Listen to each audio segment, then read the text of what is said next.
time once again for Community Forum, and we're very lucky to have back with us live in the studios this morning, David Neiwert. David Neiwert is a Seattle-based investigative journalist and the Pacific Northwest correspondent for the Southern Poverty Law Center. He is the author of numerous books, including Strawberry Days, How Internment Destroyed a Japanese-American Community, and Hell Followed with Her, Crossing the Dark Side of the American Border, of Orcas and Men, What Killer Whales Can Teach Us, and he is here to talk about his just-released book, Alt America, The Rise of the Radical Right in the Age of Trump. David, thank you very much for coming and spending time with us again this morning. Always a pleasure, Mike. So start out, tell us, what was your motivation in writing your new book, Alt-Right? Well, actually, I wanted to spend the last couple of years writing a book about humpback whales, but then Donald Trump came along, and it was actually like in January or February of 2015 that I recognized that we had a real problem on our hands, that even if Trump turned out to be a flash in the pan and he went away, this phenomenon that he was raising up in his wake was not going to go away, and that was this amazing increase in the radical right and its organizing activities and recruitment. And so I began working on it really back then, started selling the book proposal to publishers, in summer of 2015, and they all said, well, when we started actually marketing the book, in 2016, they told us, well, you're going to be, that story's going to be dead by next year. So I couldn't find any big houses to pick it up. Fortunately, Verso did pick it up because they have an interest in, obviously following these trends with the radical right. And so, after Election Day, suddenly we realized we were going to have a very major story on our hands, and have sort of proceeded apace. And you've been covering the far right for like 3 decades now? Yeah, well, even in some ways longer. I was back when I was starting out my newspaper career in northern Idaho back in the late 70s. I was at a little town called Sandpoint that's up there in the Panhandle. And it's all about 20 miles north of the Aryan Nations compound. And I was there just when those folks were moving in. And we had quite a fair amount of activity dealing with them. And it's it's a story I like to tell because, we decided at the time that we weren't going to cover them. We thought, well, these guys just want publicity, and that's the only way they're going to get ahead is if they get a lot of publicity. So let's just not give it to them. It's not, they're obviously a toxic influence on the community, and we just don't want to help them. And so we ignored them as much as we could. I used to get letters to the editor from the leader of the Order. I don't know if you remember the Order, the neo-Nazi crime gang that murdered Alan Berg. Yeah, I used to get letters to the editor from Robbie Matthews. We pretty studiously tried to avoid doing any coverage of them. And within 2 years, I think they realized that was pretty much a mistake. I was gone from the paper by then. I'd moved on to other papers. But certainly I'd figured it out that, because we were awash in all these hate crimes in the region all of a sudden. And it culminated in '84 with the Order's rampage, by which time it was very clear that, you can't ignore these people. If you ignore them, they fester in darkness, and they interpret the silence as tacit approval, as a green light. And so it's really, really important to shine a light on them directly. And, so I, as a news reporter, I pretty much took that approach. And then in the 90s, I started writing about the militia movement here in the Northwest I was an environmental reporter at the time, and was writing about it as kind of an anti-environmental backlash story, because that's what they were doing here in the Northwest, was organizing these militias. as a way of countering environmentalists and land use decisions. It was all around the land use acts that were here in Washington State and Oregon. And they were claiming that the land use acts were actually cover for a plot to round people up and put them in concentration camps in the Cascades.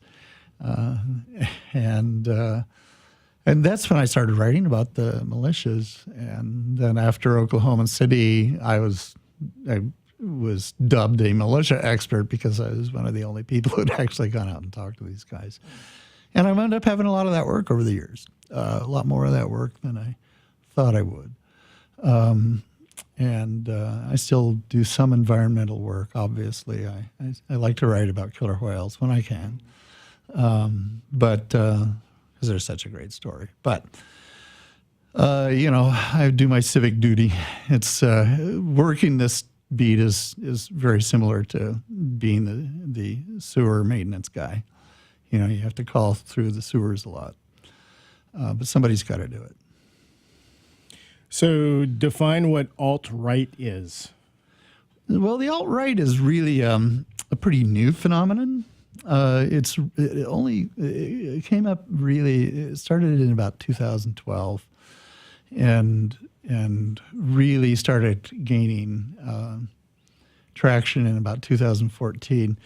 It's essentially a white nationalist movement, but a white male nationalist. It has powerful misogynist elements in it, anti-feminist elements.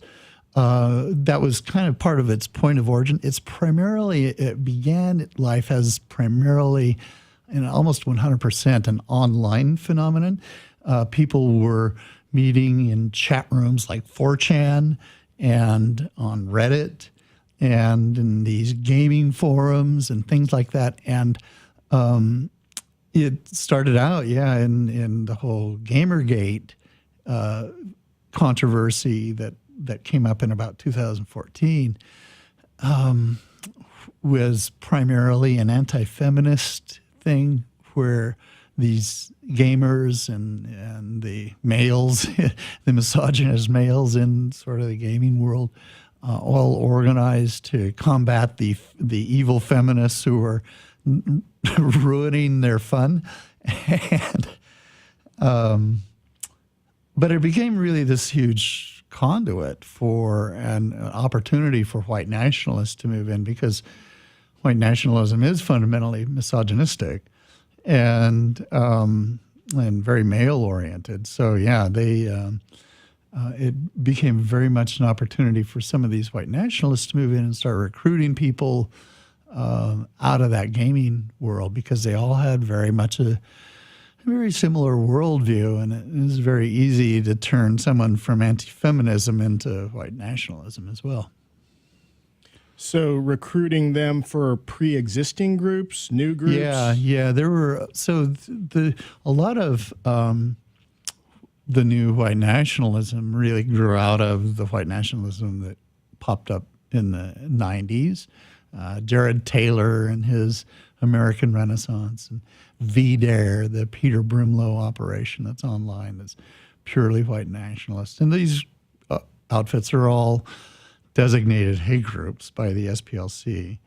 But they've been promoting this ideology for quite a few years. And, they finally, they didn't have a whole lot of traction. But what happened in about 2008, 2009 is that this sort of younger generation of white nationalists came along, and they were online, and they're very, unlike previous generations of white nationalists and white supremacists, these guys are really culturally savvy. They're mostly young. I mean, I got to tell you, one of the things about covering right-wing extremists for a long time is that, a lot of our hope was most of the people we were covering were these crotchety old haters from the Ku Klux Klan and whatever, or we were just kind of waiting for them to die off, and maybe this worldview would slowly fade away. And indeed, they have been dying off. But unfortunately, they've now opened up this whole venue with a new generation by recruiting young people, and they do it because they create memes online and all these other very social media activity. Like I say, they're very savvy, and so they have they use a lot of humor. I mean, it's really ugly humor, and it's usually vicious racist humor or misogynist humor. Or let's just say it's transgressive. They try to be as transgressive as possible. And really, it appeals very deeply to teenage boys because it's all so transgressive and it seems, so edgy and cool, right? And that's how they go out and appeal to these young white men. And they are, and they do it through these, memes like the Pepe the Frog meme that they use. It's all a lot of irony, and a lot of sarcasm and humor. But, these guys like to claim, well, I'm just being ironic when they see these horrible racist things. But honestly, there isn't a dime's worth of difference between somebody who says something racist ironically and someone who says it seriously. It still has the same effect on its audience.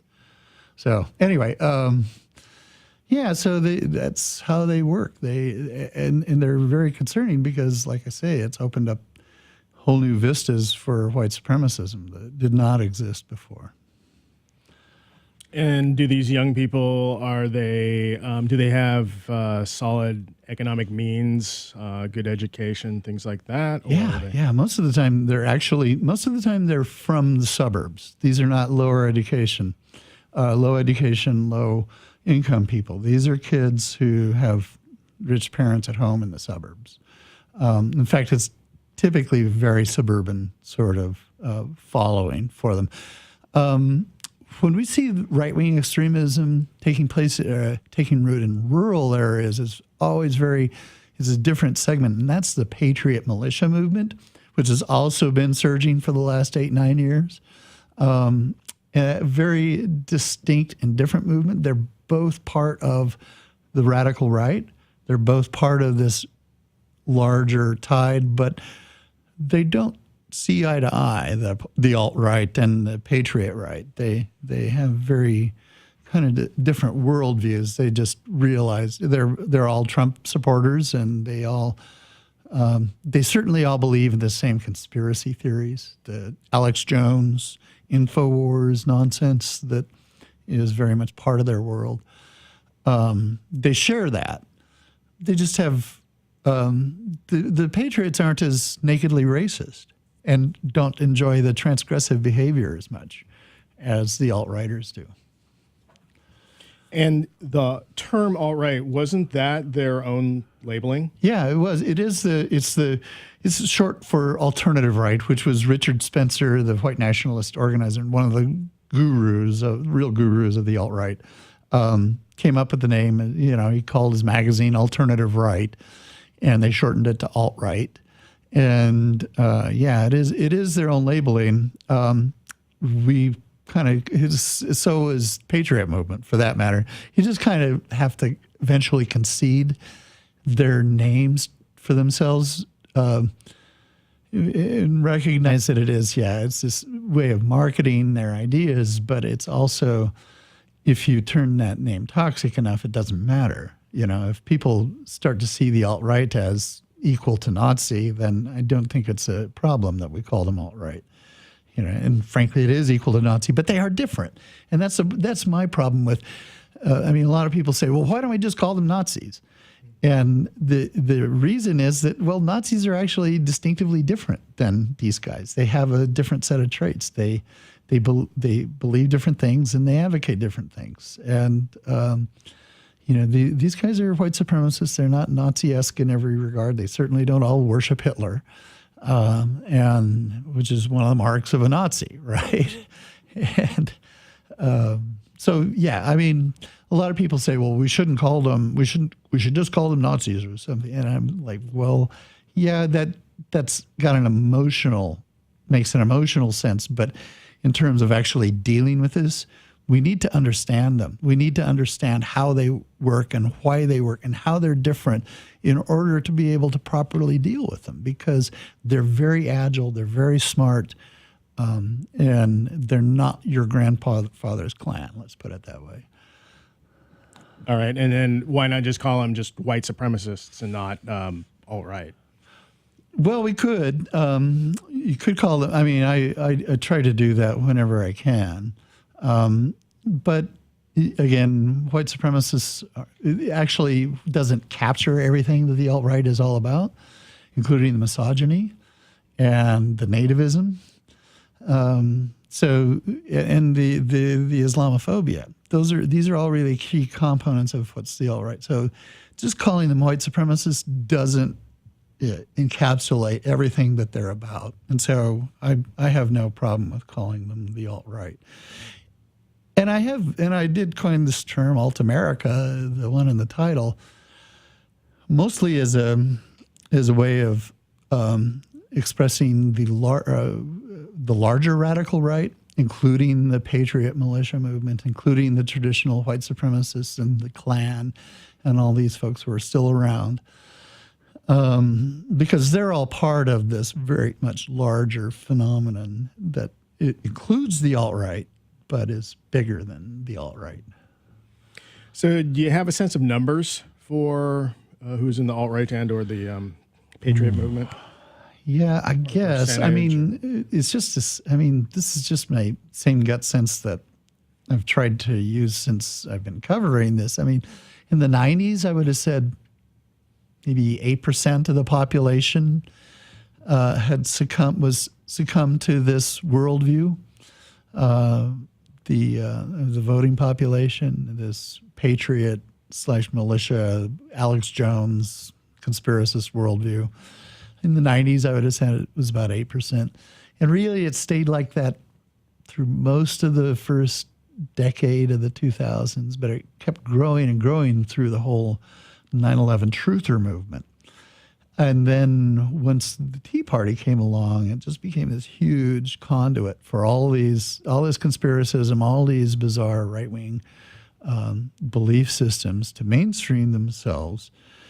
And so I would have said, midway through Obama's tenure, that we were up to about 20% of the population had absorbed these beliefs and was believing these things. And nowadays, under Trump, thanks to Trump, it's well above 30%. It's right around the low 30s, I would guess. I mean, I look at his poll numbers, and I see those people who will not give up support for him for any reason whatsoever. And it's about low 30% of the population. So if I had to guess, about 30% of the population believes this stuff. So I asked that because you recently, just a few days ago, had an article related to your book in Crosscut, and multiple commenters, which you always have to give a large, use a large amount of salt with the commenters. Right. Never read the comments. We're basically saying, no, this is it. We're talking about such a minuscule number of people, and it's the media that's feeding this. And if the media wasn't covering this with glee, we wouldn't have to worry about it. Well, actually, the media tries not to cover this stuff. I've had a terrible time getting any kind of this information out, getting it published, getting editors interested in it. It's only been after Charlottesville that the media has actually shown any serious interest in this stuff. I mean, Sarah Posner and I did a major piece for Mother Jones magazine last October, really detailing all of Trump's multifarious connections to the far right and describing how it was a symbiotic relationship. He fed them and they fed him. And it was totally ignored, pretty much. We actually created this huge database that demonstrated, just the extent of the connections. And part of the reason it was ignored was that everybody at that point was busy into blaming Hillary for her deplorables remark. And nobody wanted to talk about the deplorables anymore, which is what the story was kind of about. And so the story got completely ignored and just shoved under the carpet, more or less. So, the idea that the media is pushing this is nonsense. Furthermore, I can guarantee you that if you go out to, the alt-right is actually a pretty significant phenomenon. I wouldn't have thought so prior to attending a lot of these rallies that they've gone to, but I was there January 20th at Red Square here at UW. I was standing 10 feet away from the man who was shot when he was shot. Believe me, they're not a minor presence here in the Puget Sound. There's a significant number of them. And I go, I've gone to Portland, I've gone to Berkeley, and covered all these events down there. And yeah, anybody who thinks that it's a minor movement with piddling numbers doesn't know what they're talking about, simply. And that's just the alt-right. Now, if you go out to rural America, the Patriot Militia movement is everywhere. Everywhere. It's pervasive in rural America today. These belief systems, this so-called constitutionalism, this idea that America is not a democracy, it's a republic. All this stuff, it's commonplace. I mean, extremely commonplace in rural America. And people have really bought into these Patriot Militia belief systems. So anyone who thinks this is a minor phenomenon is wrong. And they should also remember that, at least when it comes to the militiamen, they're very well armed. These people all have large numbers of guns in their dens. So then what do you see as the proper response to this movement? Well, it's fundamentally anti-democratic. It's a fundamentally anti-democratic movement. This is kind of one of the things that, if I have one message that I hope people come away from the book with, it's that we've lived in a stable democracy now for about 100 years since FDR really kind of stabilized the economic system, helped create the modern mass consumer society in the early 30s, ended the civil and labor strife of the preceding 4 decades, and since then it really created this. We've had this really long era of great stability and growth and ability to grow, mainly because we've been under liberal democracy, and these movements are innately and insanely hostile to liberal democracy. They do not believe in the right to vote. They don't want rights for minorities. They don't want equality of opportunity or civil rights for any kind of minority, and including women. And they really are intent on destroying liberal democracy. It's what fascism does. It's inevitably inimical to democracy and its institutions, and we're so. I think we're so sort of content. We're certainly happy to believe, and we want to believe that that our system, that our liberal democracy that we've had for 100 years is just going to keep going. And it's not if we don't defend it. These people are out to attack it. They're out to destroy it. And Americans need to wake up and recognize that democracy is genuinely under threat. It's genuinely under attack, both from within, from these right-wing extremists, and from without, by the Russian Empire, by Vladimir Putin and his gang of kleptocrats who clearly want to try to do whatever they can to destroy and damage our democratic institutions, and especially the right to vote, the value of the vote. So, we need to wake up, and we need to recognize. And I think because these are fundamentally anti-democratic movements, the only way we can defeat them is with the tools of democracy. They like to. A lot of these demonstrations that I've covered have all been around the free speech rights of the right-wing extremists and how they're being trod upon by evil, violent leftists who want to take away their free speech rights. But it's incredibly cynical. These people really don't believe in free speech rights. They don't believe in free speech for you or me. It's only for them.